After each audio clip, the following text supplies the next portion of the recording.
Due to the way I trim pots, relying mainly on tungsten carbide tools, one question I get asked a lot is how do I deal with the chattering that can occur very easily when using these sharp blades.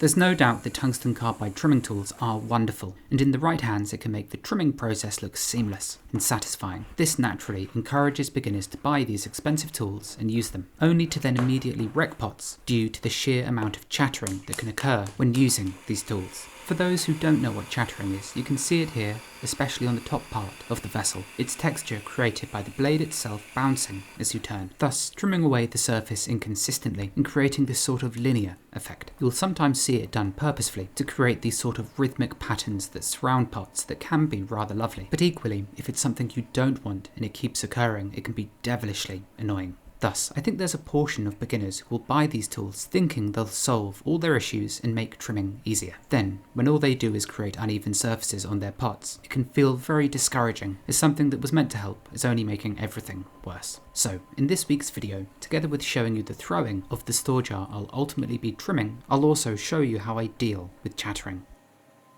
I think that's a good way to frame it, actually. Deal with, rather than avoid. As even with tens of thousands of hours trimming under my belt, chattering is still something that occurs fairly regularly, even when I'm trying to achieve perfectly flat and smooth surfaces. There are these rare moments when you're trimming with these tools that they'll leave perfectly smooth planes of clay, especially if you're using smoother material. But if you're using any sort of clay that contains grog, this is what we call coarse particles that are added to clay to give it strength, then the chances that the tungsten carbide blade begins to bounce are far greater.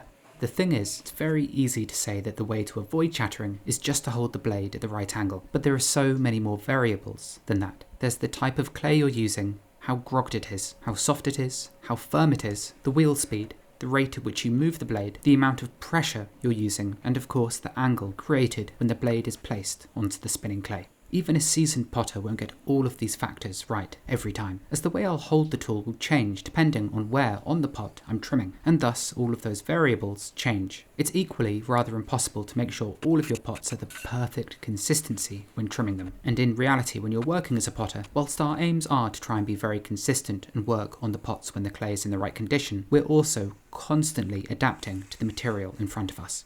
What this means is that sometimes I'll find that chattering is more severe, but I find in my practice it occurs more regularly when the clay is on the firmer side. It's also something that I can avoid if I spin the wheel really quickly as I trim, or if I only use a very small point of contact with the blade, as it's far easier to apply constant pressure when you're only pressing in with a very small point of metal, as opposed to trying to trim with a long expanse of the turning tool's blade, where you have less control.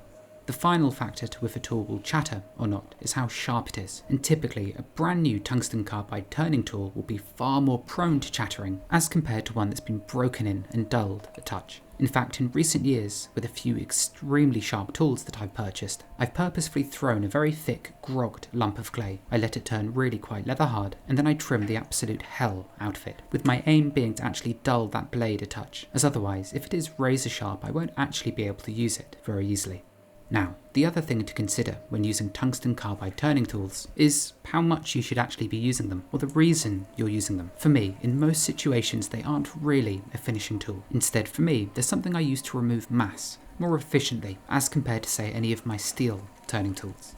As tungsten carbide trimmers are so sharp, they're wonderful at removing clay, but they don't leave the neatest surface, the chattering, in their wake. Thus, in my practice, I tend to use them for about 90% of the trimming, and then that final 10% I'll do with steel turning tools and metal scrapers, as these leave me with much neater, flatter surfaces. They can chatter too, but it's much less likely they do so. This means that the tungsten carbide blades aren't really being used for finishing, but shaping. Of course, this all depends on just how much trimming you're doing, but if you're turning your pots quite extensively, like I do, then this is a really important notion to remember. Use the tungsten carbide tools first, and then finish with the steel. But if chattering is something that happens quite a lot with your work, then I'll be demonstrating in the next part of this video how I deal with it. I will quickly say though, if you are trying to trim pots when they're too soft using tungsten carbide tools, then you'll find you will very quickly run into issues, because as the blades are so sharp, you'll find they'll just sink into soft clay. And if you do even manage to trim with them, they still chatter on the soft clay terribly. But what's even worse is that all the turnings will just stick back to themselves on the pot, making the entire process a miserable affair. So, you want to trim your pots when they're in the right condition. The surfaces should no longer feel sticky, nor should it feel wet and cold. Your fingers shouldn't stick onto the surface, and it should feel dry, warm almost, like leather. Surprise, surprise. There's a reason why clay at this stage is called leather hard. But this is a spectrum too, as leather hard clay itself can be either soft or hard, and typically I trim when the clay is on the slightly firmer side of leather hard, as I'm aiming to trim my pots really quite finely to account for the thick layer of glaze that will eventually coat these. Now, as you may have seen, the lid for this jar is slightly too large, and it's for this reason that I throw that vertical locating flange relatively thick, as if the lid is too large for the jar, I can still trim it back from the outside until it slots neatly inside the vessel. This is an extreme case, as I have to turn away about half a centimetre or so from that vertical flange for the two parts to actually fit together. At the same time, I don't let this faze me too much, as I'll be able to trim this back to fit the body of the jar perfectly. In fact, I'll leave it to just be a fraction too large so that it fits tightly in the body. This way, once the two components are actually fired, I can use valve lapping paste to grind the two parts together so they fit perfectly. So it's almost airtight, in fact. And it's for this reason that generally I like to overthrow my lids so they are a touch on the large side, as it means I can trim them back to fit always. From this point I can trim out the interior, thinning out the vertical locating flange even further from the inside, if there is still some heft in it. With the underside of the lid now trimmed, I can move on to trimming the body, which tends to always be a slightly drier component, as obviously the lids are very thick and the internal clay that I reveal is softer. This means that I tend to see more chattering on the bodies of the pots I'm making. If you look closely, you can see that the rim of this jar is wavering slightly. Not only that, but these sharp angles are too. And provided they aren't too severe, an easy way to fix this is to simply flip the pot upside down, centre it, and then trim the bottom flat, as that undulation in the rim is obviously transferred all the way to the bottom of the pot. And with that flattened, I brush some slip onto the base of the jar, and it's this that will stick the piece to the metal wheel head as I turn it.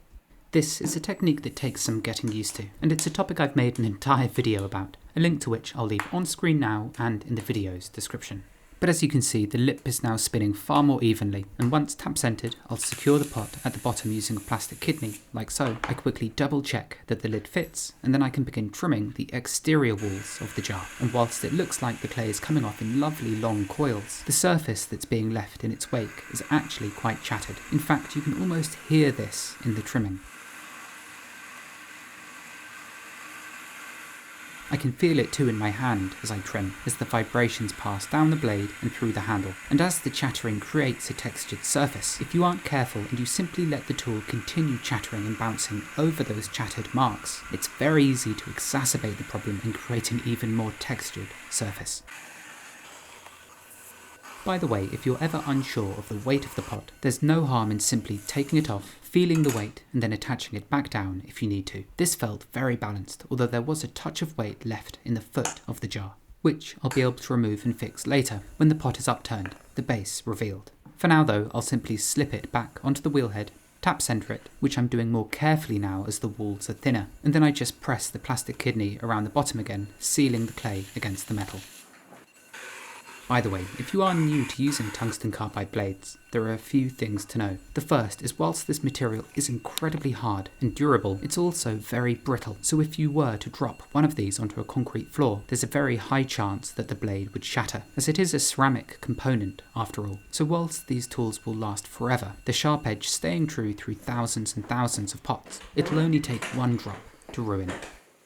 You can see the chattering on the outside of this pot now rather clearly, and I'll now show you how I remove this. Although part of me does really like all these striations. If severe enough, it sometimes almost looks woven, especially when the patterns connect from plane to plane. But truth be told, I've never been the biggest fan of chattering as a form of decoration. And so, to get rid of this, I begin by softening the outside layer with a dense sponge which I soak with water. The dry stoneware draws water out of the sponge very rapidly, so I refill it a couple of times, but I also have to be careful not to oversaturate the clay, as otherwise the walls become soft and they can be easily distorted. I then take a flat, sharp metal scraper and I begin running it up the surface gradually, holding it as steadily as I can, but I'm only using a small portion of the blade, not the entire expanse, and after several passes you'll be able to see just how much smoother the surfaces are. Sometimes I'm left with very faint, chattering lines. I often don't care so much about these as I use very thick glazes that will eventually cover them, hiding them. But if you are using very thin glazes, it's probably more prudent that you remove all of them, as otherwise they can show in the finished object. And I think my feelings about chattering boil down to this. They can either exist being intentional, or they shouldn't be there at all. Thus, if I was using a very thin wash of glaze over this piece, I would spend much more time tidying it up.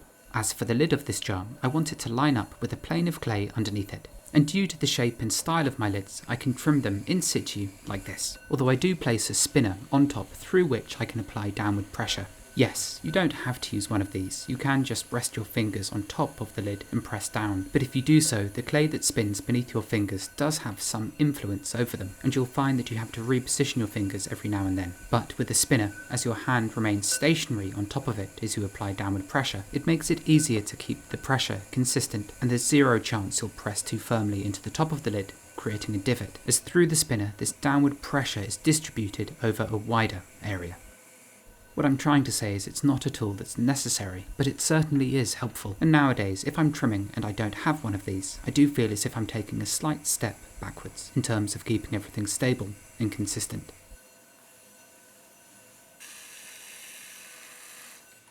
With the profile of the lid and the pot now matching, I can switch my focus onto finishing the top of the lid.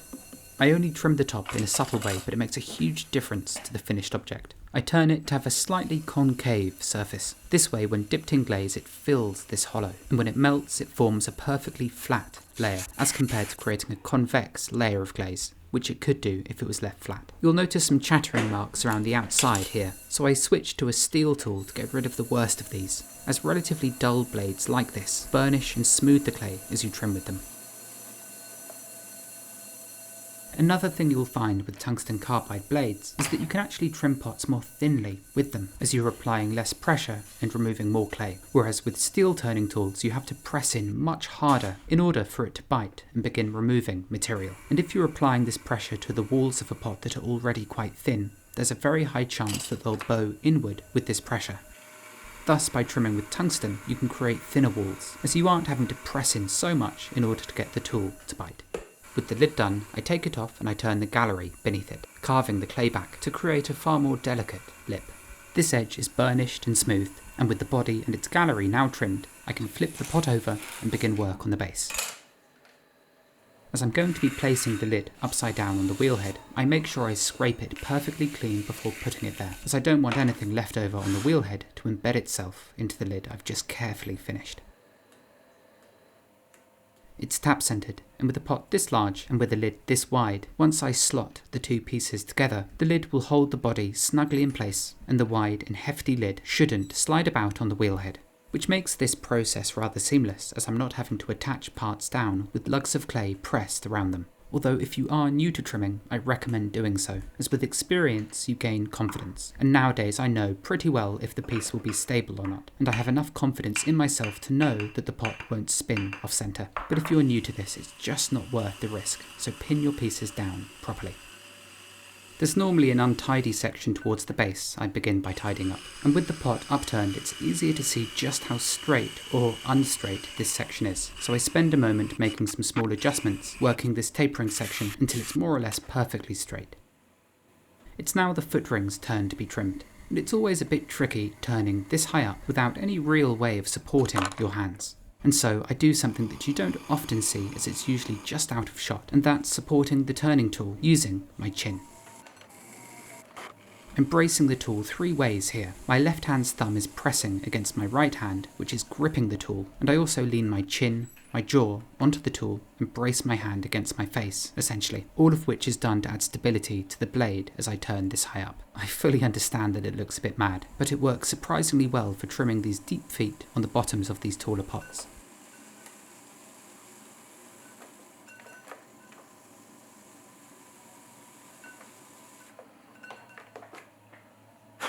The trick when doing this, if you don't want to make a hole in the bottom of your pot, is to only trim away a thin slither at a time, and after each pass it's worth just pressing very gently to see if there's any give in the bottom. If it easily bows inward, then of course you need to stop. But you also need to be able to differentiate between soft clay and a thin bottom. As if the material is on the softer side, you can press and your thumb will dig in, and you may think the bottom is very thin, when in fact the clay is just soft. But if the bottom is thin enough, you should sort of see the entire base begin to bow inward, provided you threw the internal shape accurately and flat.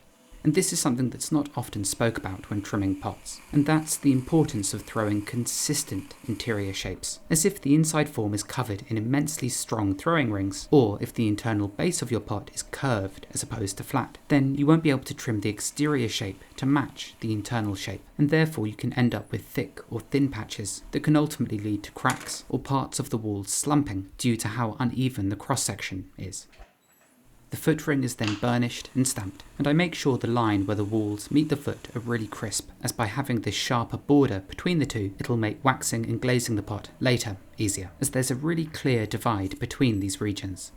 The body is then taken off and I set it on an extremely smooth surface. This way nothing embeds itself into the still relatively soft clay on the base. And finally, I'm back where I started.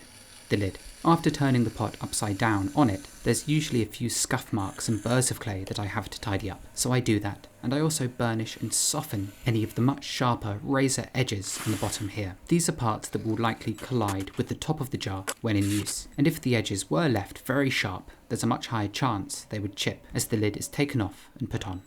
By the way, all this sponging you've seen me do helps to knit together the surface of clay, which should ultimately mean that my glazes settle onto it in a much neater layer with fewer craters, which means there's less time spent tidying up the glazed surface prior to firing this piece.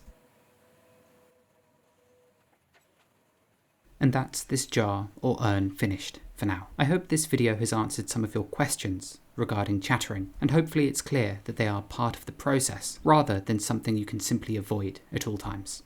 Tungsten carbide trimmers take a lot of getting used to, but if you are creating more angular, distinct shapes, they can be so useful, despite their cons. All that's left for this piece now is to slowly let it dry beneath plastic, which is something I typically do with all my lidded forms, as I need to avoid them distorting at any cost. So I'll cover it and let it slowly dry over a week or so. Thank you so much for taking your time to watch, especially if you've made it all the way to the end. And, as always, I'll see you next week.